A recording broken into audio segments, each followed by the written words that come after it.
আসসালামু আলাইকুম। রায়পুর থানা ৩ নং দক্ষিণ চরমোহনা। আমাদের এই গ্রামে ইসলামিক শাসন করার জন্য কিছু নিয়ম কানুন করা হয়েছে।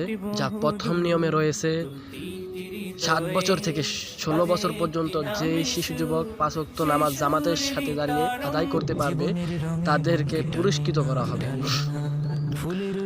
তো আলহামদুলিল্লাহ আমাদের এখানে ২৫ থেকে ৩০ জন শিশু যুবক জামাতে পাওয়া যায়। আমি মনে করি এই নিয়মটা যদি প্রত্যেক মসজিদে চালু হয় তাহলে অনেকটাই এগিয়ে যাবে যুবকেরা। হয়তো আজকে পুরস্কারের আশায় নামাজ পড়তে যায়, এরকম নামাজ পড়তে পড়তে আল্লাহর প্রেম ভালোবাসা তাদের মনে ঢুকে যাবে। আমি চাই আমাদের এই মসজিদের মতো আপনারা এরকম নিয়ম চালু করেন যা শিশুদেরকে নামাজের প্রতি আকর্ষণ করতে পারেন। আমাদের এখানে কিছু নিয়ম রয়েছে যা নামাজের পরে হাজিরা ডাকা হয়, ঠিকমতো সবাই আসে কি না এখান থেকে বাছাই করে তাদেরকে পুরস্কার দিবে।